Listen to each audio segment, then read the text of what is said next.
Atonement is not only a brilliant adaptation but also a film which plays around with perspective and our expectations of how the story is going to end. So what is it about?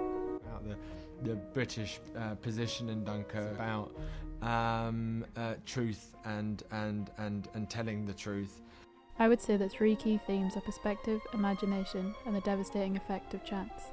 The simple answer is that it's about storytelling and about the power of storytelling to destroy and also heal. We see how Bryony comes up with her version of the story, the one which leads to Robbie's false arrest. Joe Wright lets us not only see this, but hear it. This typewriting sound becomes linked with Bryony's character and almost synonymous with her imagination at work. The film's use of two different perspectives on the same moment is not necessarily an original one, though it does demonstrate how effectively this idea can be realised. Firstly, through Bryony's 13-year-old eyes, we see the scene at the fountain where Robbie appears to shout at Cecilia. In the next scene, we see that he was in fact warning her not to stand on the broken vase. Careful!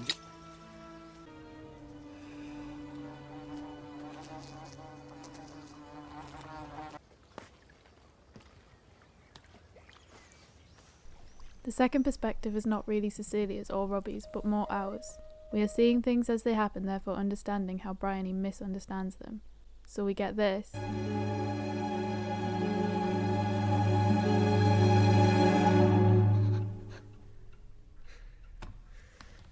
Cecilia! Compared with this.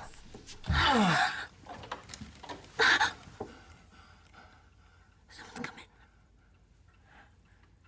Cecilia! Bryony is earnest and a little precocious, though of course her outlook is still childish. What's the worst word you can possibly imagine?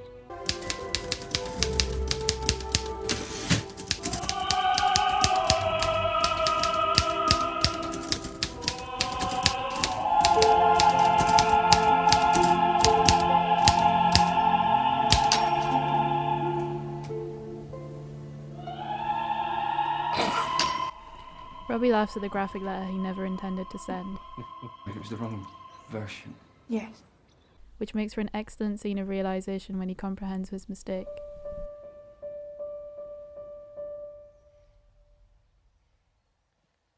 Bryony?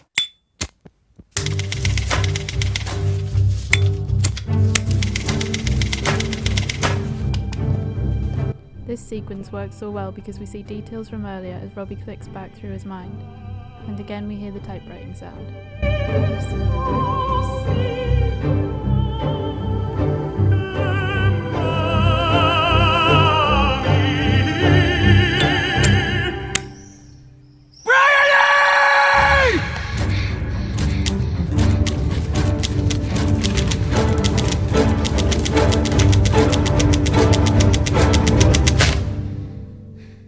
All these events occur on one pivotal summer's day. God's sake. Something which stuck with me from Ian McEwan's novel, on which the film is based, was reference to the oppressive heat of that day. Beautiful day. I suppose so, too hot for me. I think this is conveyed really well through white light in the windows, which makes people and objects appear glowing. There's always the view of my parents that hot weather encouraged loose morals. It's implied that the heat has something to do with the strange, romantic and awful things which ensue on this day. Bryony creates a false story in her mind which leads to Robbie being arrested for a crime he didn't commit. I wouldn't necessarily believe everything Bryony tells you. She's rather fanciful. Wright focuses on small chance details which imply that the disastrous outcome of this day was very nearly preventable.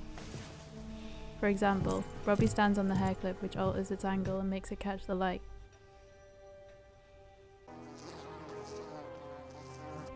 The wasp buzzing draws her to the window. And here he stops as if to explain what happened, but changes his mind. Lingering on these moments make the story all the more tragic. As does Robbie's characterisation as good and pure-hearted. I really love this character. I think he's an amazing person. I wish he existed. You're not a bit like your father. Not in any way. It's because I'm all yours. I'll be late. This is shown clearly after he's sent to fight in World War II. They gave me a choice. Stay in prison or join the army. Even after all he's been put through, he casts no blame. Leon waited outside the hospital last week. I just pushed past him. See, you don't owe me anything. In this second act of the film, we see some really beautiful war imagery, most notably the 6-minute long shot of the beach at Dunkirk. It's like something out of the Bible. Wright was heavily influenced by director David Lean's work and hoped to channel some of his power when shooting Atonement. This quick cut to long shot in Lawrence of Arabia is a good example of Lean's technique, which Wright so admires.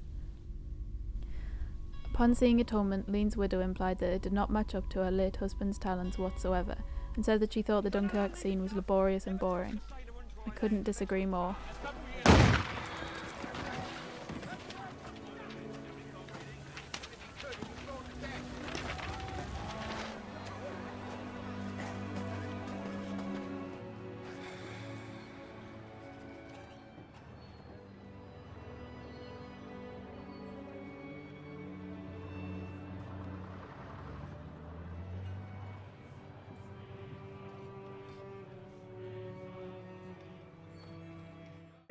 So the film plays out in 3 acts: the summer's day, the war, and the hospital with an 18-year-old Bryony. In this third act, after some classic repentance symbolism, Out.